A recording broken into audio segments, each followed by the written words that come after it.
ಪ್ರೀತಿಯ ವಿದ್ಯಾರ್ಥಿಗಳೇ, ಇವತ್ತು ನಾವು ಬ್ರಾಂಚಸ್ ಆಫ್ ಜಾಗ್ರಫಿ ಭೂಗೋಳಶಾಸ್ತ್ರದ ಶಾಖೆಗಳ ಕುರಿತು ಅಧ್ಯಯನ ಮಾಡುವ.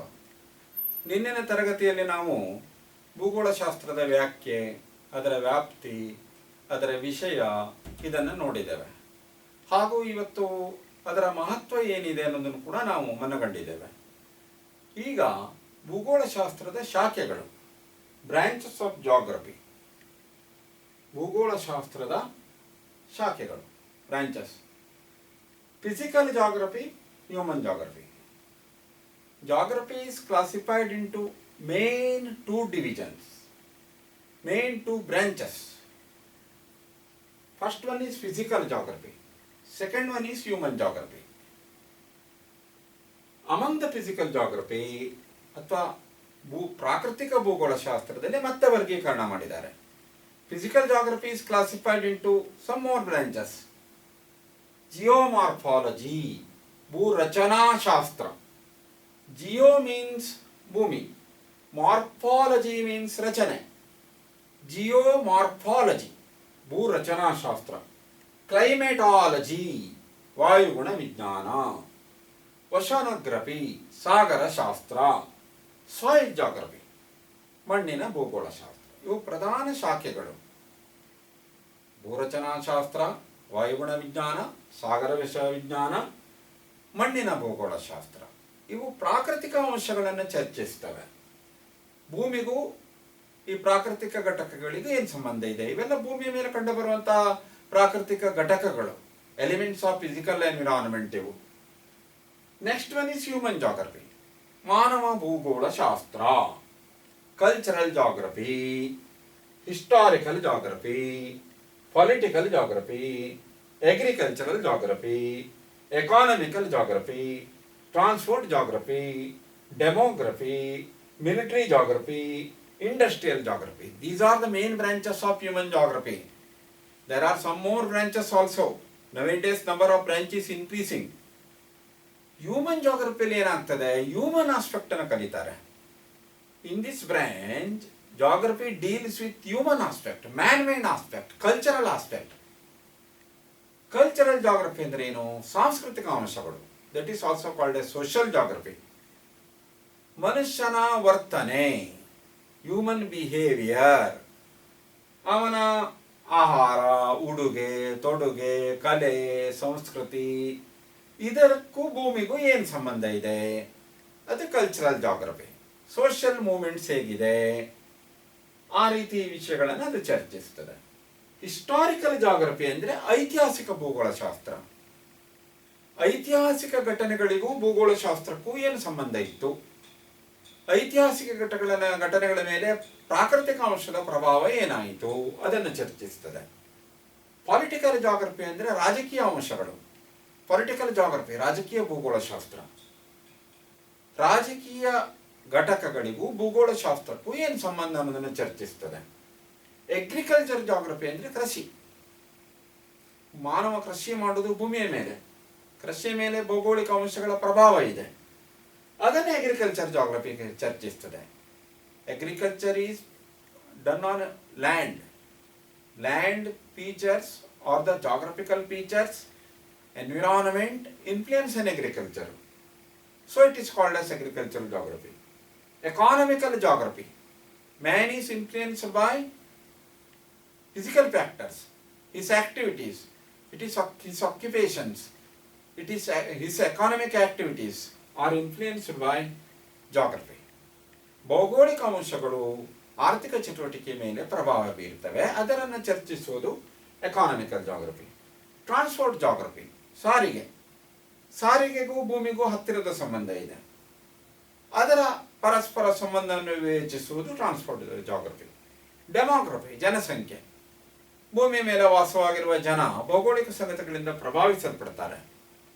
Population is influenced by geographical conditions, geographical environment. The discussion about this relationship, earth and people, it is called as demography. Military geography, ಯುದ್ಧಗಳು ಗೆಲ್ಲುವುದಾಗಲಿ ಸೋಲುವುದಾಗಲಿ ಅದರಲ್ಲಿ ಭೂಗೋಳದ ಪಾತ್ರ ಇದೆ, ಭೂಮಿಯ ಪಾತ್ರ ಇದೆ, ನೆಲದ ಪಾತ್ರ ಇದೆ, ಜಲದ ಪಾತ್ರ ಇದೆ. ಅದರ ಪರಸ್ಪರ ಸಂಬಂಧವನ್ನು ಚರ್ಚಿಸುವುದು ಮಿಲಿಟರಿ ಜಾಗ್ರಫಿ. ಇಂಡಸ್ಟ್ರಿಯಲ್ ಜಾಗ್ರಫಿ, ಕೈಗಾರಿಕೆಗಳ ಯಶಸ್ಸಿನಲ್ಲಿ ಭೌಗೋಳಿಕ ಅಂಶಗಳ ಪಾತ್ರ ಇದೆ. ಲೊಕೇಶನಲ್ ಆಸ್ಪೆಕ್ಟು, ರೀಜನಲ್ ಆಸ್ಪೆಕ್ಟು, ಅದರ ಚರ್ಚೆಯನ್ನು ಇಂಡಸ್ಟ್ರಿಯಲ್ ಜಾಗ್ರಫಿಯಲ್ಲಿ ನಾವು ಮಾಡ್ತೇವೆ. ಆ ನಂತರ ಬಯೋ ಜಾಗ್ರಫಿ, ಜೀವ ಭೂಗೋಳಶಾಸ್ತ್ರ, plant geography, animal geography. Bio geography is classified into two divisions. One is plant geography, another one is animal geography. In the plant geography, we discuss about natural vegetation having relation with the nature. What is the relationship between natural vegetation and earth? ಸಸ್ಯವರ್ಗಗಳಿಗೂ ಭೌಗೋಳಿಕ ಅಂಶಗಳಿಗೂ ಏನು ಪ್ರಭಾವ ಇದೆ, ಅದರ ಚರ್ಚೆಯನ್ನು bio ಜಾಗ್ರಫಿಯಲ್ಲಿ ಮಾಡ್ತೇವೆ. Animal geography ಅಂದರೆ ಮನುಷ್ಯನನ್ನು ಒಳಗೊಂಡಂತೆ ಪ್ರಾಣಿಗಳು. All animal beings including man is influenced by geographical conditions. The relationship between animal and earth is discussed in animal geography. ಇದು ಒಂದು ಪಕ್ಷಿ ನೋಟ ಅಂತ ಹೇಳ್ಬೋದು, ಬರ್ಡ್ಸ್ ವ್ಯೂ ಅಂತ ಹೇಳ್ತಾರಲ್ಲ. ಭೂಗೋಳಶಾಸ್ತ್ರದ ಬೇರೆ ಬೇರೆ ಶಾಖೆಗಳು, ಇದರ ಮುಖ್ಯ ಅಂಶಗಳನ್ನು ನಾವು ಚರ್ಚೆ ಮಾಡುವ. ಪ್ರಧಾನವಾಗಿ physical geography, mainly physical geography. Physical environment, the units of physical environment is classified. ನಾವು ಭೂಮಂಡಲವನ್ನು ಬೇರೆ ಬೇರೆ ರೀತಿಯಲ್ಲಿ ವರ್ಗೀಕರಿಸ್ತೇವೆ. ನೀರು, ನೆಲ, ಸಸ್ಯವರ್ಗ, ವಾಯುಗುಣ, ಹೀಗೆ ಬೇರೆ ಬೇರೆ ವರ್ಗೀಕರಿಸ್ತೇವಲ್ಲ. ಅದರಲ್ಲಿ ಭೌಗೋಳಿಕ ಸಂಗತಿಗಳು, ಫಿಸಿಕಲ್ ಎಲಿಮೆಂಟ್ಸ್, ಫಿಸಿಕಲ್ ಫ್ಯಾಕ್ಟರ್ಸ್, ಪ್ರಾಕೃತಿಕ ಅಥವಾ ನೈಸರ್ಗಿಕ ಅಂಶಗಳಿಗೆ ಸಂಬಂಧಪಟ್ಟ ಅಧ್ಯಯನ ಈ ರೀತಿ ವರ್ಗೀಕರಣ ಆಗ್ತದೆ. ಜಿಯೋಮಾರ್ಫಾಲಜಿ, ಈಗಾಗಲೇ ನಾನು ಹೇಳಿದಾಗೆ ಜಿಯೋ ಮೀನ್ಸ್ ಅರ್ತ್, ಮಾರ್ಫಾಲಜಿ ಅಂದರೆ ರಚನೆ. ಭೂಮಿಯ ರಚನೆ ಹೇಗಿದೆ, ಇಲ್ಲಿ interior of the earth is discussed mainly. In the geomorphology we mainly deal with construction of the earth, composition of the earth, layer of the earth, fold, fault, earthquake, volcanoes, rocks, minerals. All these things are discussed in geomorphology. ಭೂ ರಚನಾ ಶಾಸ್ತ್ರದಲ್ಲಿ ನಾವೇನು ಕಲಿತೇವೆ, ಭೂಮಿಯ ನಿರ್ಮಾಣ ಹೇಗಾಯಿತು, ಭೂಮಿಯ ರಚನೆ ಹೇಗಿದೆ, ಸಂಯೋಜನೆ ಹೇಗಿದೆ, ಭೂಮಿಯ ಪದರ ಹೇಗಿದೆ, ಭೂಮಿಯ ಅಂತರಾಳ ಹೇಗಿದೆ, ಶಿಲೆಗಳು ಯಾವ ರೀತಿ ಇದೆ, ಜ್ವಾಲಾಮುಖಿಗಳು, ಭೂಕಂಪನಗಳು ಮೊದಲಾದ ಅಂಶಗಳನ್ನು ಜಿಯೋಮಾರ್ಫಾಲಜಿಯಲ್ಲಿ ನಾವು ಕಲಿತೇವೆ. Geomorphology is the basic knowledge of the earth science. Geomorphology and platform ಇದ್ದಂಗೆ, ಲ್ಯಾಂಡ್ ಫಾರ್ಮ್ಸ್ ಪ್ಲಾಟ್ಫಾರ್ಮ್ ಇದ್ದಂಗೆ ಅದರ ಸ್ಟಡಿಯನ್ನು ನಾವು ಮಾಡ್ತೇವೆ. ಕ್ಲೈಮಾಟಾಲಜಿಯಲ್ಲಿ we discuss with climatic elements, weather and climate, ವಾಯು ಸ್ಥಿತಿ ಮತ್ತು ವಾಯುಗುಣವನ್ನು ಕಲಿತೇವೆ. ಶಾರ್ಟ್ ಟೈಮ್ ಇದ್ದರೆ ಅಲ್ಪಾವಧಿಯ ವಾಯುಗುಣದ ಘಟಕಾಂಶಗಳನ್ನು ವೆದರ್ ಅಂತ ಕರೀತಾರೆ. ದೈನಂದಿನ ವಾಯುಸ್ಥಿತಿ, ಬೆಳಗ್ಗಿನ ವಾಯುಸ್ಥಿತಿ, ಮಧ್ಯಾಹ್ನದ ವಾಯುಸ್ಥಿತಿ, ಸಂಜೆಯ ವಾಯುಸ್ಥಿತಿ, ವೆದರ್ ಕಂಡೀಷನ್, ವಾಯುಸ್ಥಿತಿ. ಲಾಂಗ್ ಡ್ಯೂರೇಷನ್ ಇದ್ದರೆ ಕ್ಲೈಮೇಟು, ಸೀಸನಲ್ ಇದ್ದರೆ ವರ್ಷಗಳ ವಾಯುಗುಣ, ಅದು ಸ್ವಲ್ಪ ದೀರ್ಘಾವಧಿ. Climatology deals with climatic elements on the earth. Man is influenced by climate. ಮನುಷ್ಯನ ಆಕ್ಟಿವಿಟೀಸ್ ಮೇಲೆ ವಾಯುಗುಣದ ಪ್ರಭಾವ ಇದೆ. His occupation, his lifestyle is influenced by climate. ಹೀಗಾಗಿ ಅದು ಬಹಳ ಮಹತ್ವದ ಚರ್ಚೆ ಆಗ್ತದೆ. ಓಷನೋಗ್ರಫಿಯಲ್ಲಿ deal seas, oceans, bays, gulfs, other things. ಇವತ್ತು ನಾವು ನೋಡ್ತೇವೆ ಓಷನ್ಸ್ಗಳಿಗೆ ಬಹಳ ಮಹತ್ವ ಇದೆ. ಇವತ್ತು ನಾವು ಖನಿಜವನ್ನು, ತೈಲವನ್ನೆಲ್ಲ ಸಾಗರದ ಆಳದಿಂದ ಹೊರಗೆ ತೆಗಿತಾ ಇದ್ದೇವೆ. ಕೇವಲ ನೆಲದ ಮೇಲೆ ಇರುವಂಥ ಖನಿಜಗಳು ನಮಗೆ ಸಾಕಾಗ್ತಾ ಇಲ್ಲ. ಸಾಗರದ ತಳದಲ್ಲಿ ಏನು ಖನಿಜ ಇದೆ ಅದನ್ನೆಲ್ಲ ಹೊರಗೆ ತೆಗಿತೇವೆ, ತೈಲ ಇದ್ದೇವೆ ಅದನ್ನು ಹೊರಗೆ ತೆಗಿತಾ ಇದ್ದೇವೆ. ಸಾಗರ ಅನ್ನುವುದು ದೊಡ್ಡ ಸಂಪತ್ತು, ರತ್ನಾಕರ, ಅಪಾರ ಸಂಪನ್ಮೂಲದ ಆಗರ. ಅದು ಸಾಗರದ ಪ್ರಭಾವ ಮನುಷ್ಯನ ಮೇಲೆ ಇದೆ. ಸಾಗರದ ಏರಿಳಿತಗಳು, ಉಬ್ಬರವಿಳಿತ, ಉಷ್ಣತೆ, ಸಾಗರದ ಅಲೆಗಳು ಅವೆಲ್ಲ ಮನುಷ್ಯನ ಮೇಲೆ ಪ್ರಭಾವ ಬೀರ್ತವೆ. ಮಹಾಸಾಗರ ಪ್ರವಾಹಗಳು, ಮೀನುಗಾರಿಕೆ ಇವತ್ತೊಂದು ಪ್ರಮುಖ ಉದ್ಯಮ. ಮೀನುಗಾರಿಕೆ ನಡೆಯುವುದೇ ಸಮುದ್ರಗಳಲ್ಲಿ. ಹೀಗಾಗಿ ಓಷನೋಗ್ರಫಿಗೆ ಇವತ್ತು ಬಹಳ ಇಂಪಾರ್ಟೆನ್ಸ್ ಇದೆ.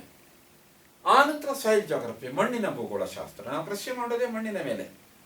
ಭೂಮಿ ಮೇಲೆ ಮಣ್ಣು ಕಂಡು ಬರುವುದು ಮೇಲ್ಮೈ ಮೇಲೆ ಮಾತ್ರ, ಬಹಳ ಆಳದಲ್ಲಿ ಮಣ್ಣಿರುವುದಿಲ್ಲ, ಒಂದು ತಿಳಿವಾದ ಲೇಯರ್ ಆಗಿರ್ತದೆ ಇದು.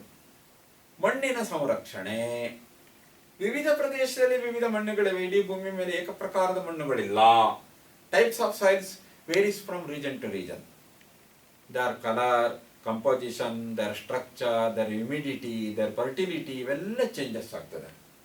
ಈ deal in soil geography, formation of soil, maintenance of soil, conservation of soil, utilisation of soil, ಇದರ ಬಗ್ಗೆ ನಾವು ಡಿಸ್ಕಸ್ ಮಾಡ್ತೇವೆ. ಡಿಸ್ಟ್ರಿಬ್ಯೂಷನ್ ಆಫ್ ಸಾಯಿಲ್, ಇದರ ಬಗ್ಗೆ ಎಲ್ಲ ನಾವು ಭೂಗೋಳಶಾಸ್ತ್ರದಲ್ಲಿ, ಮಣ್ಣಿನ ಭೂಗೋಳಶಾಸ್ತ್ರದಲ್ಲಿ ಚರ್ಚೆ ಮಾಡ್ತೇವೆ. This all are physical aspect, ಪ್ರಾಕೃತಿಕ ಅಥವಾ ನೈಸರ್ಗಿಕ ಅಂಶಗಳು. ಆ ನಂತರ ಬರುವುದು ಹ್ಯೂಮನ್ ಜಾಗ್ರಫಿಯಲ್ಲಿ ಬರುವಂತಹ ಪ್ರಮುಖ ಶಾಖೆಗಳು. ಕಲ್ಚರಲ್ ಜಾಗ್ರಫಿ, ಸಂಸ್ಕೃತಿ. ಸಂಸ್ಕೃತಿಗೂ ಭೂಮಿಗೂ ಸಂಬಂಧ ಇದೆ. Man is influenced by earth. ಅವನ ಆಹಾರ ಇರ್ಬೋದು, ಉಡುಗೆ ತೊಡುಗೆ ಇರ್ಬೋದು, ಜೀವನ ಶೈಲಿ ಇರ್ಬೋದು, ಭಾಷೆ ಇರ್ಬೋದು, ಧರ್ಮ ಇರ್ಬೋದು, ಅವನ ವರ್ತನೆ ಇರ್ಬೋದು, ಭೌಗೋಳಿಕ ಸಂಗತಿಗಳಿಂದ ಪ್ರಭಾವಿಸಲ್ಪಡ್ತದೆ. Man's food, dress, social behaviour, religion, is language, all these things, ಅವನ ವರ್ತನೆಯ ಮೇಲೆ ಭೂಗೋಳದ ಪ್ರಭಾವ ಇದೆ. ಉಡುಗೆ ತೊಡುಗೆಗಳು, ಉಷ್ಣವಲಯದವರ ಉಡುಪು ಬೇರೆ, ಸಮಶೀತ ಉಷ್ಣವಲಯದವರ ಉಡುಪು ಬೇರೆ, ಶೀತವಲಯದವರ ಉಡುಪು ಬೇರೆ. ಆಹಾರನೂ ಹಾಗೆ, ಅಲ್ಲಿನ ವಾಯುಗುಣಕ್ಕೆ ಅನುಗುಣವಾಗಿ ಆಹಾರ, ಅಲ್ಲಿಯ ಕಲೆಗಳು, ಸಂಸ್ಕೃತಿ, ಆಚರಣೆಗಳು ಭೌಗೋಳಿಕ ಸಂಗತಿಗಳಿಂದ ಪ್ರಭಾವಿಸಲ್ಪಡುತ್ತವೆ. ಬಹುತೇಕ ದೇವಾಲಯಗಳೆಲ್ಲ ಗುಡ್ಡಬೆಟ್ಟಗಳ ಮೇಲೆ ಇರುವುದನ್ನು ನಾವು ನೋಡುತ್ತೇವೆ. ಪರ್ವತಗಳ ಉನ್ನತ ಭಾಗದಲ್ಲಿ ಒಂದು ದಿವ್ಯತೆಯನ್ನು ನಾವು ನೋಡುತ್ತೇವೆ, ಡಿವಿನಿಟಿ. ಆ ಪರಿಸರವೇ ಹಾಗೆ ಇರುತ್ತದೆ. ಹೀಗಾಗಿ ಕಲ್ಚರಲ್ ಆಸ್ಪೆಕ್ಟ್ ಕೂಡ ಜಾಗ್ರಫಿಯಿಂದ ಇನ್ಫ್ಲೂಯೆನ್ಸ್ ಆಗ್ತದೆ. ಹಿಸ್ಟಾರಿಕಲ್ ಜಾಗ್ರಫಿ, ಐತಿಹಾಸಿಕ ಭೂಗೋಳಶಾಸ್ತ್ರ. ಐತಿಹಾಸಿಕ ಘಟನೆಗಳು ನೆಲದ ಮೇಲೆ ನಡೀತವೆ. ಭೂಮಿ ಎನ್ನುವುದೊಂದು ರಂಗಮಂದಿರ ಇದ್ದಾಗೆ. ಹೇಗೆ ರಂಗಸ್ಥಳದ ಮೇಲೆ ಎಲ್ಲ ಕಲಾವಿದರು ತಮ್ಮ ಪಾತ್ರವನ್ನು ನಿರ್ವಹಿಸ್ತಾರೋ, ಭೂಮಿಯ ಮೇಲೆ ಎಲ್ಲ ಆಕ್ಟಿವಿಟೀಸ್ಗಳು ನಡೀಬೇಕು. ಹೀಗಾಗಿ ಏನಾಗ್ತದೆ, geography is A platform. All historical events are happened on the earth. It is a platform. ಇದರ ಪ್ರಭಾವ ಇದೆ. ಭೌಗೋಳಿಕ ಸಂಗತಿಗಳು ಇತಿಹಾಸದ ಮೇಲೆ ಪ್ರಭಾವ ಬೀರುತ್ತವೆ. ಬೇರೆ ಬೇರೆ ರಾಜ್ಯಗಳನ್ನ, ದೇಶಗಳನ್ನ, ಜಿಲ್ಲೆಗಳನ್ನ ನಾವು ನೋಡಿದಾಗ ಪ್ರಾದೇಶಿಕ ವ್ಯತ್ಯಾಸ ಇದೆ. ಅಲ್ಲಿಯ ಘಟನೆಗಳು ಭೂಗೋಳದೊಂದಿಗೆ ತಳಕು ಹಾಕಿಕೊಂಡಿವೆ. ಕೆಲವೊಂದು ದೇಶಗಳು ಅಭಿವೃದ್ಧಿ ಹೊಂದುತ್ತವೆ, ಕೆಲವೊಂದು ಅಭಿವೃದ್ಧಿ ಹೊಂದುವುದಿಲ್ಲ, ಕೆಲವೊಂದು ಪೂರಕವಾದಂಥ ಸನ್ನಿವೇಶ ಇರ್ತವೆ. ಎಲ್ಲ ಐತಿಹಾಸಿಕ ವಿದ್ಯಮಾನಗಳ ಮೇಲೆ ಭೂಮಿಯ ಪ್ರಭಾವ ಇದೆ. ಆ ನಂತರ ಪೊಲಿಟಿಕಲ್ ಜಾಗ್ರಫಿ, ರಾಜಕೀಯ ಭೂಗೋಳಶಾಸ್ತ್ರ. ಇಲ್ಲಿ ನಾವು ಪೊಲಿಟಿಕಲ್ ಡಿವಿಷನ್ಸ್ ಕಲಿತೇವೆ. Nations, states, countries, district, talukas, ಇವೆಲ್ಲ ಪ್ರಾದೇಶಿಕ ವಿಂಗಡಣೆ, ಪೊಲಿಟಿಕಲ್ ಡಿವಿಷನ್ಸ್. ಇಲ್ಲಿ ರಾಜಕೀಯ ಘಟನೆಗಳಿಗೂ ಭೌಗೋಳಿಕ ಸನ್ನಿವೇಶಗಳಿಗೂ ಸಂಬಂಧ ಇದೆ. ಒಂದಕ್ಕೊಂದು ತಳಕು ಹಾಕ್ಕೊಂಡಿರ್ತವೆ ಅವು. ಕೆಲವೊಂದು ದೇಶಗಳು ಮುಂದುವರೆದಿರ್ತವೆ, ಕೆಲವೊಂದು ದೇಶಗಳು ಹಿಂದುವರೆದಿರ್ತವೆ. Backward countries, developed countries, under countries. ಕೆಲವೊಂದು ಇದರಲ್ಲಿ ರಾಜಕೀಯ ಅಸ್ಥಿರತೆ, ಇದರ ಮೇಲೆ ಕೂಡ ಭೌಗೋಳಿಕ ಸನ್ನಿವೇಶದ ಪ್ರಭಾವ ಇದೆ. ಅಗ್ರಿಕಲ್ಚರಲ್ ಜಾಗ್ರಫಿ, ಕೃಷಿ ಭೂಗೋಳಶಾಸ್ತ್ರ. ನಾವು ಪ್ರಪಂಚದಲ್ಲಿ ಕೃಷಿಯನ್ನು ಬೇರೆ ಬೇರೆ ರೀತಿಯಲ್ಲಿ ನೋಡ್ತೇವೆ. ಎಲ್ಲ ಕಡೆ ಒಂದೇ ರೀತಿಯ ಕೃಷಿ ಇಲ್ಲ. Different types of agriculture is practice on the earth. ಬೇರೆ ಬೇರೆ ಬೆಳೆಗಳನ್ನು ಬೆಳೀತಾರೆ, ಬೇರೆ ಬೇರೆ ಋತುಮಾನದಲ್ಲಿ ಬೆಳೆಗಳನ್ನು ಬೆಳೀತಾರೆ. ಬೆಳೆಗಳ ಮೇಲೆ ಭೂಗೋಳಿಕ ಅಂಶಗಳ ಪ್ರಭಾವ ಇದೆ. ಅಲ್ಲಿನ ಭೌಗೋಳಿಕ ಸನ್ನಿವೇಶಕ್ಕೆ ಅನುಗುಣವಾದ ಬೆಳೆಯನ್ನು ಬೆಳೆದಾಗ ಮಾತ್ರ ನಮಗೆ ಉತ್ತಮ ಇಳುವರಿ ಬರ್ತದೆ. ಕೃಷಿಯ ಮೇಲೆ ಪ್ರಭಾವ ಇದೆ. Agriculture is influenced by geographical conditions. ಅದರ ಚರ್ಚೆಯನ್ನು ಅಗ್ರಿಕಲ್ಚರ್ ಜಾಗ್ರಫಿಯಲ್ಲಿ ನಾವು ಮಾಡ್ತೇವೆ. ಎಕಾನಮಿಕಲ್ ಜಾಗ್ರಫಿಯಲ್ಲಿ occupations, primary economic activity, secondary economic activities, tertiary economic activities, quaternary activities are influenced by geographical conditions. Environment influence on the man's human economic activities. ಪ್ರಾಥಮಿಕ ಆರ್ಥಿಕ ಚಟುವಟಿಕೆ, ದ್ವಿತೀಯಕ ಆರ್ಥಿಕ ಚಟುವಟಿಕೆ, ತೃತೀಯಕ ಆರ್ಥಿಕ ಚಟುವಟಿಕೆ, ಇತ್ತೀಚಿನ ಚತುರ್ಥಕ ಆರ್ಥಿಕ ಚಟುವಟಿಕೆಗಳು, ಇವು ಭೌಗೋಳಿಕ ಅಂಶಗಳಿಂದ ಪ್ರಭಾವಿಸಲ್ಪಡ್ತವೆ. ನಾವು ಯಾವ ಉದ್ಯೋಗವನ್ನು ಮಾಡ್ತೇವೆ ಅಂದರೆ ಅಲ್ಲಿಯ ಸನ್ನಿವೇಶಕ್ಕೆ ಪೂರಕವಾದ ಉದ್ಯೋಗವನ್ನು ಮಾಡ್ತೇವೆ. ಮನುಷ್ಯನ ಉದ್ಯೋಗದ ಮೇಲೆ ನಿಸರ್ಗದ ಪ್ರಭಾವ ಇದೆ.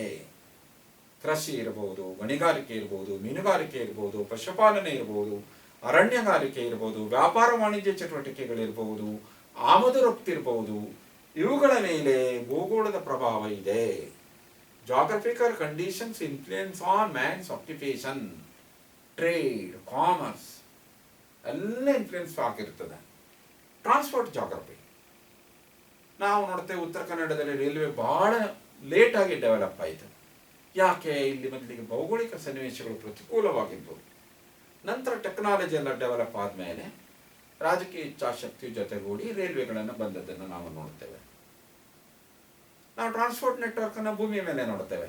ರಸ್ತೆ ಇರಬಹುದು, ರೈಲ್ವೆ ಇರಬಹುದು, ಜಲ ಸಾರಿಗೆ ಇರ್ಬೋದು, ವಾಯು ಸಾರಿಗೆ ಇರ್ಬೋದು. ಇದರ ಮೇಲೆ ಭೌಗೋಳಿಕ ಸನ್ನಿವೇಶಗಳ ಪ್ರಭಾವ ಇದೆ. Transport is influenced by natural conditions, geographical conditions. Construction ಮತ್ತು ಅದರ ನಿರ್ವಹಣೆ ಎರಡು ಇನ್ಫ್ಲುಯೆನ್ಸ್ ಆಗ್ತದೆ. ಒಂದು ರಸ್ತೆ, ರೈಲ್ವೆ ಅಥವಾ ವಾಯು ಸಾರಿಗೆ ನಿರ್ಮಾಣದ ಮೇಲೆ ಭೌಗೋಳಿಕ ಸನ್ನಿವೇಶಗಳ ಪ್ರಭಾವ ಇದೆ. ನಿರ್ಮಾಣ ವೆಚ್ಚ ಅಧಿಕವಾಗುವುದು, ಕಡಿಮೆ ಆಗುವುದು, ನಿರ್ಮಾಣ ವೆಚ್ಚ ಅಧಿಕವಾಗುವುದು, ಕಡಿಮೆ ಆಗುವುದು, ಇವೆಲ್ಲ ಭೌಗೋಳಿಕ ಸನ್ನಿವೇಶದಿಂದ ಪ್ರಭಾವಿಸಲ್ಪಡುತ್ತದೆ. ಬಂದರುಗಳು ಎಲ್ಲ ಕಡೆ ಕಂಡು ಬರುವುದಿಲ್ಲ. ಎಲ್ಲಿ ಕರಾವಳಿ ಇದೆಯೋ ಅಲ್ಲವಷ್ಟೇ ಬಂದರುಗಳು ಕಂಡು ಬರ್ತವೆ. Sea route. So geographical conditions influence on transport network. Roads, railways, airways and waterways are influenced by geographical conditions. ಕೆಲವೊಂದು ಕಡೆ ಟ್ರಾನ್ಸ್ಪೋರ್ಟ್ ನೆಟ್ವರ್ಕ್ ಡೆವಲಪ್ ಆಗಿರ್ತದೆ, ಕೆಲವೊಂದು ಕಡೆ ಡೆವಲಪ್ ಆಗಿರೋದಿಲ್ಲ, ಕೆಲವೊಂದು ಕಡೆ ಬಹಳ ಹಿಂದುಳಿದಿರ್ತದೆ. Geographical conditions influence on transport network, communication network. ಗುಡ್ಡ ಬೆಟ್ಟ ಅದು ಇದ್ರೆ ಹೆಚ್ಚಿದ್ರೆ ಮೊಬೈಲ್ ಸಿಗ್ನಲ್ಲೇ ಬರೋದಿಲ್ಲ. ಜಾಗ್ರಫಿಕಲ್ ಕಂಡೀಷನ್ ಅದೇನು ಮಾಡಲಿಕ್ಕೂ ಬರೋದಿಲ್ಲ. ಈಗ ಟೆಕ್ನಾಲಜಿ ಬಂದು ಸ್ವಲ್ಪ ಮಟ್ಟಿಗೆ ಅಡ್ವಾನ್ಸ್ ಆಗ್ತಾ ಇದ್ರೂ ಕೂಡ ಅದರ ಮಹತ್ವವೇನು ಕಡಿಮೆ ಆಗಲಿಲ್ಲ. Demography, population. Population is controlled by natural conditions. ಪ್ರಪಂಚದಲ್ಲಿ ನಾವು ಜನಸಂಖ್ಯೆ ಹಂಚಿಕೆಯನ್ನು ನೋಡಿದ್ರೆ ಕೆಲವೊಂದು ವಿರಳ ಜನಸಂಖ್ಯಾ ದೇಶಗಳು, ಕೆಲವೊಂದು ಮಧ್ಯಮ ಜನಸಂಖ್ಯಾ ದೇಶಗಳು, ಕೆಲವೊಂದು ದಟ್ಟ ಜನಸಂಖ್ಯಾ ದೇಶಗಳು. ಯಾಕೆ ಈ ವ್ಯತ್ಯಾಸ ಆಯಿತು? Population distribution is various, it is different. Some countries are thinly populated, some are medium populated, some are densely populated. Population density, population distribution, population structures, characteristics, birth rate, death rate, growth rate, ಇವೆಲ್ಲ ಭೌಗೋಳಿಕ ಸನ್ನಿವೇಶದಿಂದ influence ಆಗ್ತದೆ. Migration, ಇವತ್ತು ಜಾಗತಿಕವಾಗಿ ವಲಸೆಯನ್ನೆಲ್ಲ ನಾವು ನೋಡ್ತೇವೆ. ಆ ವಲಸೆಯ ಮೇಲೆ ಭೂಗೋಳದ ಪ್ರಭಾವ ಇದೆ. ಪುಲ್ಲಿಂಗ್ ಫ್ಯಾಕ್ಟರ್ಸ್ ಮತ್ತು ಪುಷಿಂಗ್ ಫ್ಯಾಕ್ಟರ್ಸ್. ವಲಸೆಯನ್ನು ಪ್ರೋತ್ಸಾಹಿಸುವಂಥ ಅಂಶಗಳಿವೆ, ವಲಸೆಯನ್ನು ಹಿಮ್ಮೆಟ್ಟಿಸುವಂಥ ಅಂಶಗಳಿವೆ. ಅದರ ಮೇಲೆ ಭೌಗೋಳಿಕ ಸನ್ನಿವೇಶಗಳ ಪ್ರಭಾವ ಇದೆ. ಮಿಲಿಟರಿ ಜಾಗ್ರಫಿ, ಸೈನಿಕ ಭೂಗೋಳ ಶಾಸ್ತ್ರ. ಸೈನಿಕರಿಗೆ ಭೌಗೋಳಿಕ ಜ್ಞಾನಗಳು ಬೇಕು. ಇತಿಹಾಸದಲ್ಲಿ ಎಷ್ಟೋ ಯುದ್ಧಗಳು ಭೂಗೋಳದ ಜ್ಞಾನವಿಲ್ಲದೆ ಸೋತದ್ದುಂಟು. ನಮ್ಮ ಶತ್ರುವಿನ ರಾಷ್ಟ್ರದ ಮೇಲೆ ಆಕ್ರಮಣ ಮಾಡಬೇಕು ಅಂದರೆ ನಮ್ಮ ಶತ್ರುವಿನ ರಾಷ್ಟ್ರದ ಭೌಗೋಳಿಕ ಸನ್ನಿವೇಶ ಗೊತ್ತಿರಬೇಕು. ಯಾವ ದಾರಿಯಲ್ಲಿ ಹೋಗಬೇಕು, ಗುಡ್ಡ ಬೆಟ್ಟಗಳಿವೆಯೋ ಹೇಗೆ, ಆತಂಕ ಪಡಿಸುವ ಸನ್ನಿವೇಶಗಳು ಇವೆಯೋ ಹೇಗೆ, ಎಲ್ಲಿ ನೀರಿನ ಸೌಲಭ್ಯ ಇದೆ, ಎಲ್ಲಿ ವಾಯುಗುಣ ಪ್ರತಿಕೂಲ ಇದೆ, ಯಾವಾಗ ಯುದ್ಧ ಮಾಡಬೇಕು, ಎಲ್ಲಿ ಯುದ್ಧ ಮಾಡಬೇಕು, ಇದರ ಮೇಲೆ ಭೂಗೋಳದ ಪ್ರಭಾವ ಇದೆ. ಡಿಫೆನ್ಸ್ ಅಕಾಡೆಮಿಯಲ್ಲಿ ಸೈನಿಕರಿಗೆ ಅಕ್ಕಪಕ್ಕದ ರಾಷ್ಟ್ರಗಳ ಭೌಗೋಳಿಕ ಸಂಗತಿಗಳನ್ನು ಕಲಿಸ್ತಾರೆ. ಶತ್ರುವಿನ ರಾಷ್ಟ್ರದ್ದೋ ಗಡಿಯ ರಾಷ್ಟ್ರಗಳದ್ದೋ ಭೌಗೋಳಿಕ ಸನ್ನಿವೇಶದ ಜ್ಞಾನವನ್ನು ಅವರಿಗೆ ನೀಡ್ತಾರೆ. Military geography. In the defense academy, soldiers are trained basic aspect of the geographical conditions, the boundaries of the countries, nearby countries, in the obstacles or the negative aspect in the war. ಯುದ್ಧದಲ್ಲಿ ಪ್ರತಿಕೂಲ ಸನ್ನಿವೇಶ ಏನು, ಇದನ್ನೆಲ್ಲ training ಕೊಟ್ಟಿರ್ತಾರೆ. The climatic conditions influence on war also. ಚಳಿಗಾಲ ಬಂತು ಅಂದರೆ ಹಿಮಾಲಯ ಸೂಕ್ಷ್ಮ ಆಗಿಬಿಡ್ತದೆ. ರಕ್ಷಣೆ ವಿಷಯದಲ್ಲಿ ನಮಗೆ ಬಹಳ ಪ್ರತಿಕೂಲ ಅಂಶ ಆಗಿಬಿಡ್ತದೆ. ಕೆಲವೊಂದು ದೃಷ್ಟಿಯಿಂದ ಪ್ರತಿಕೂಲ ಆಗ್ತದೆ, ಕೆಲವೊಂದು ಕೂಡ ಅನುಕೂಲ ಆಗ್ತದೆ. ನ್ಯಾಚುರಲ್ ಇನ್ಫ್ಲುಯೆನ್ಸ್ ಇದೆ ಅದರ ಮೇಲೆ. ನಾವು ಅದನ್ನು ಯಾವ ರೀತಿ ಟ್ಯಾಕಲ್ ಮಾಡ್ತೇವೆ ಅನ್ನೋದ್ರ ಮೇಲೆ ಹೋಗ್ತದೆ. ಆ ಜ್ಞಾನ ನಮಗಿರಬೇಕು. ವಾಯುಗುಣ ಹೇಗಿದೆ ಗಡಿಯಲ್ಲಿ, ಅದನ್ನು ಕೂಡ ಬಹಳ ಸೂಕ್ಷ್ಮವಾದ ವಿಷಯ. Industrial geography. ಯಾವುದಾದ್ರೂ ಒಂದು ಕೈಗಾರಿಕೆಯನ್ನು ಸ್ಥಾಪನೆ ಮಾಡಬೇಕು ಅಂದರೆ ಲಾಭದ ಉದ್ದೇಶ ಇರ್ತದೆ. The establishment of industries to gain money, to earn money, to get the profit. ಕೈಗಾರಿಕೆ ಸ್ಥಾಪನೆ ಉದ್ದೇಶ ಏನು? ನಮಗೆ ಲಾಭ ಆಗಬೇಕು, ನಮಗೆ ಗಳಿಕೆ ಆಗಬೇಕು. ಸುಮ್ಮನೆ ಆಗೋದಿಲ್ಲ. ಭೌಗೋಳಿಕ ಸನ್ನಿವೇಶಗಳು ಪ್ರಭಾವ ಬೀರ್ತವೆ. Locational factors of industries are influenced by geographical conditions. ನಾವು ನೋಡ್ತೇವೆ ಪ್ರಪಂಚದಲ್ಲಿ ಕೆಲವೊಂದು ಕಡೆ ಕೈಗಾರಿಕೆಗಳು ಹೆಚ್ಚಿವೆ, ಕೆಲವೊಂದು ಕಡೆ ಕೈಗಾರಿಕೆ ಕಡಿಮೆ ಇದೆ, ಕೆಲವೊಂದು ಕೈಗಾರಿಕೆಯಲ್ಲಿ ಹಿಂದುಳಿದ ಪ್ರದೇಶ ಆಗಿದೆ. ಆಗಾಗ ಹೇಳ್ತಾರೆ ಕೈಗಾರಿಕೆಗಳು ಬೆಂಗಳೂರಿನಲ್ಲೇ ಕೇಂದ್ರೀಕೃತ ಆಗ್ತಾ ಇದೆ, ಯಾವುದೋ ಒಂದು ನಗರ ಪ್ರದೇಶಕ್ಕೆ ಕೇಂದ್ರೀಕೃತ ಆಗ್ತಾ ಇದೆ. ಯಾಕೆ ಕೇಂದ್ರೀಕೃತ ಆಗ್ತದೆ? ಕೈಗಾರಿಕೋದ್ಯಮಿಗಳು ಲಾಭವನ್ನು ನಿರೀಕ್ಷೆ ಮಾಡ್ಕೊಳ್ತಾರೆ. ಯಾರಿಗೂ ಉದ್ಯೋಗ ಕೊಡಬೇಕು ಅಂತೇಳಿ ಯಾರು ಇಂಡಸ್ಟ್ರಿ ಮಾಡೋದಿಲ್ಲ. ಅಲ್ಲಿ ಭೌಗೋಳಿಕ ಸಂಗತಿಗಳು ಪ್ರಭಾವ ಬೀರುತ್ತವೆ. ಸಾಂಸ್ಕೃತಿಕದ ಜೊತೆಗೆ ಭೌಗೋಳಿಕದ ಪಾತ್ರ ಇದೆ. Industries are influenced by geographical conditions. ಅದನ್ನೇ ಲೊಕೇಶನಲ್ ಆಸ್ಪೆಕ್ಟ್ಸ್ ಅಂತ ಕರೀತಾರೆ. These are the branches of human geography. ಇನ್ನೂ ಅನೇಕ ಬ್ರಾಂಚ್ಗಳಿವೆ. ಆ ನಂತರ ಬಯೋ ಜಾಗ್ರಫಿ, ಜೀವ ಭೂಗೋಳ ಶಾಸ್ತ್ರ. ಸೌರವ್ಯೂಹದಲ್ಲಿ ಜೀವಿಗಳಿರುವ ಏಕೈಕ ಗ್ರಹ ಅಂತ ನಂಬಲಾಗಿರುವುದು ಭೂಮಿಯ ಮೇಲೆ. ಇಲ್ಲಿಯವರೆಗೆ ಉಳಿದ ಗ್ರಹಗಳಲ್ಲಿ ಜೀವಿಗಳಿರುವ ಬಗ್ಗೆ ಯಾವುದೇ ಆಧಾರ ಸಿಗಲಿಲ್ಲ. ಜೀವಿಗಳಿರುವ ಏಕೈಕ ಗ್ರಹ ಅಂತ ನಂಬಿದ್ದಾರೆ. ಆ ಜೀವಿಗಳಲ್ಲಿ ಎರಡು ಪ್ರಕಾರ ಮಾಡ್ತಾರೆ, plants and animals. Plant geography, animal geography. Plant geography ಅಂದರೆ ಸಸ್ಯ ವರ್ಗಗಳಿಗೆ ಸಂಬಂಧಪಟ್ಟಿದ್ದು. ನ್ಯಾಚುರಲ್ ವೆಜಿಟೇಷನ್, ಗ್ರಾಸ್ ಲ್ಯಾಂಡು, ಇವೆಲ್ಲ ನಾವು ನೋಡ್ತೇವೆ. ಪ್ಲಾಂಟ್ಸ್ ಅಲ್ಲಿ ವೇರಿಯಸ್ ಸ್ಪೀಸಸ್ಗಳಿವೆ, ಅನೇಕ ಪ್ರಭೇದಗಳಿವೆ ಸಸ್ಯದಲ್ಲಿ. ಸಸ್ಯಗಳು ಭೌಗೋಳಿಕ ಸನ್ನಿವೇಶದಿಂದ ಪ್ರಭಾವಿಸಲ್ಪಡ್ತವೆ. ಮಣ್ಣು, ವಾಯುಗುಣ, ನೀರಿನ ಲಭ್ಯತೆ, ಇವೆಲ್ಲ ಸಸ್ಯದ ಮೇಲೆ ಪ್ರಭಾವ ಬೀರ್ತವೆ. ನಾವು ನೋಡ್ತೇವೆ ಪ್ರಪಂಚದ ಕೆಲವು ಕಡೆ ನಿತ್ಯ ಹರಿದ್ವರ್ಣದ ಅರಣ್ಯಗಳಿವೆ, ಕೆಲವೊಂದು ಕಡೆ ಎಲೆದಿರಿಸುವ ಅರಣ್ಯಗಳಿವೆ, ಕೆಲವೊಂದು ಕಡೆ ಕುರುಚಿಲು ಸಸ್ಯ ವರ್ಗಗಳಿವೆ, ಕೆಲವೊಂದು ಕಡೆ ಜೌಗು ಸಸ್ಯಗಳಿವೆ. ಯಾಕೆ ಹಾಗಾಗ್ತವೆ? ಭೌಗೋಳಿಕ ಸನ್ನಿವೇಶಗಳು ಬೇರೆ ಬೇರೆ ಇರುವುದರಿಂದ ಸಸ್ಯವರ್ಗಗಳು ಬೇರೆ ಬೇರೆ ಇರ್ತವೆ. Plants are influenced by geographical conditions. In some area we see evergreen forest. Some area we see deciduous forest. Scattered trees and bushes are found in some area. Why this difference in the distribution of forest, natural vegetation? ಯಾಕೆ ಈ ವ್ಯತ್ಯಾಸ ಆಗ್ತದೆ? Geographical conditions are different. So we are seeing mountains and hills are usually covered by forest. Plain is mainly used for agriculture. Plateau is medium. On the top of the plateau, usually agriculture is practiced, and along the hills, all along the sides of the slope, forests are seen. ನಾವು ನೋಡ್ತೇವೆ ಪಶ್ಚಿಮ ಘಟ್ಟ, ಅರಣ್ಯ ಪ್ರದೇಶ, ಹಿಮಾಲಯಗಳು ಶಂಖಾಕೃತಿ ವೃಕ್ಷಗಳಿಂದ ತುಂಬಿಕೊಂಡಿವೆ. ಅಲ್ಲಿ ಶಂಖಾಕೃತಿ ವೃಕ್ಷಗಳೇ ಯಾಕಿವೆ? ಹಿಮಾಲಯದಲ್ಲಿ ಭೌಗೋಳಿಕ ಸಂಗತಿಗಳ ಪ್ರಭಾವ ಇದೆ. ಪಶ್ಚಿಮ ಘಟ್ಟದಲ್ಲಿ ನಿತ್ಯ ಹರಿದ್ವರ್ಣದ ಅರಣ್ಯಗಳೇ ಯಾಕಿವೆ? ಕಾರಣ ಇದೆ ಅದಕ್ಕೆ, ಭೌಗೋಳಿಕ ಸನ್ನಿವೇಶಗಳು. ಹುಲ್ಲುಗಾವಲುಗಳು, ಜಗತ್ತಿನ ಕೆಲವು ಕಡೆ ಹುಲ್ಲುಗಾವಲುಗಳು ಕಂಡು ಬರ್ತವೆ. ಮೀಡಿಯಂ ರೈನ್ಫಾಲ್ ಇದ್ದರೆ, ಲೆವೆಲ್ ಲ್ಯಾಂಡ್ ಇದ್ದರೆ, ಮಾಡರೇಟ್ ಕ್ಲೈಮೇಟ್ ಇದ್ದರೆ ಯೂಸಲಿ ಹುಲ್ಲುಗಾವಲು ಇರ್ತವೆ. ಅತಿ ಹೆಚ್ಚು ಮಳೆ ಬೀಳುವಲ್ಲಿ ಅರಣ್ಯಗಳಿರ್ತವೆ. ಮಣ್ಣುಗಳ ಲಭ್ಯತೆ ಕೂಡ ಸಸ್ಯವರ್ಗದ ಮೇಲೆ ಪ್ರಭಾವ ಬೀರ್ತವೆ.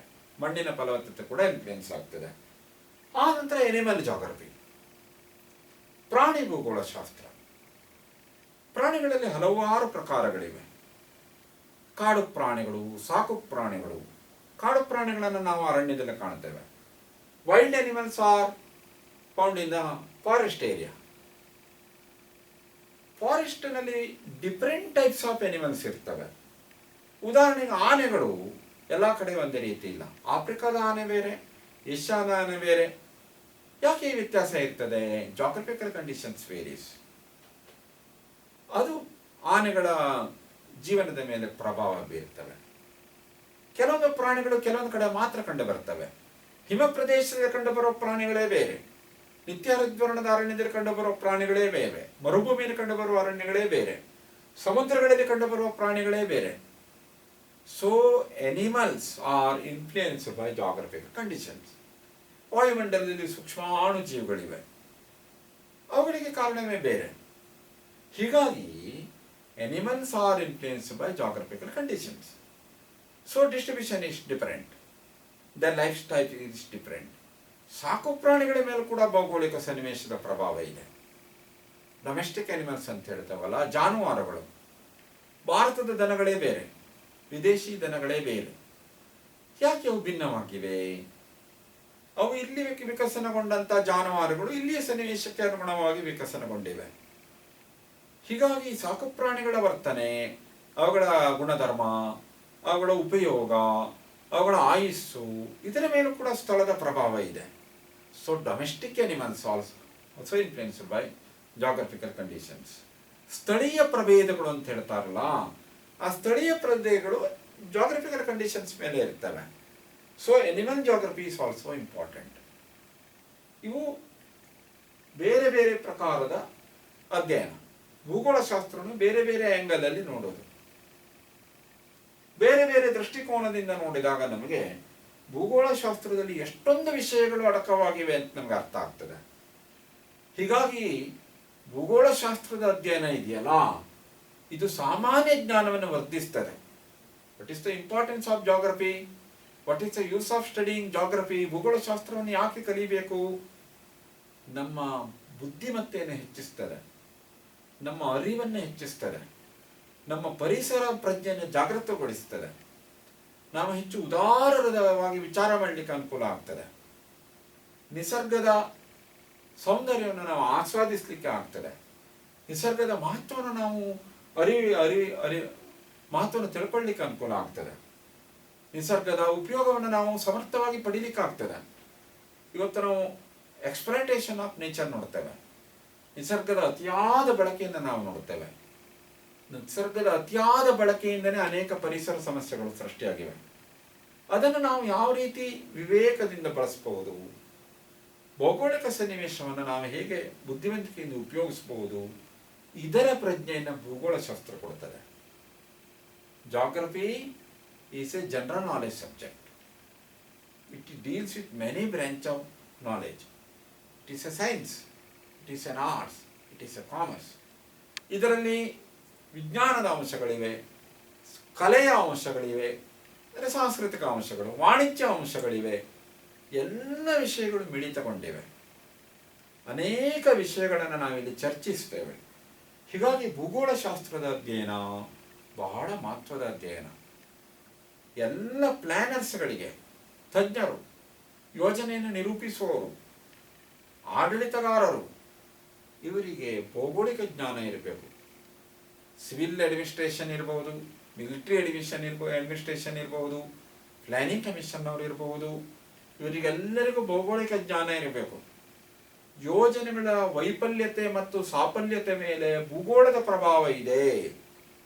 ಯಾವ ಪ್ರದೇಶಕ್ಕೆ ಯಾವ ಯೋಜನೆ ನಿರೂಪಿಸಬೇಕು ಎನ್ನುವುದನ್ನು ನಿರ್ಧಾರ ಮಾಡುವಾಗ ಭೌಗೋಳಿಕ ತಜ್ಞರ ಸಲಹೆ ಪಡಿಬೇಕು. ಎಷ್ಟೋ ಯೋಜನೆಗಳು ವಿಫಲಗೊಳ್ಳುತ್ತವೆ, ಯಾಕಂದರೆ ಜಾಗ್ರಫಿಕಲ್ ಕಂಡೀಷನ್ಸ್ ಅನ್ನು ಅರ್ಥ ಮಾಡ್ಕೊಂಡಿರುವುದಿಲ್ಲ.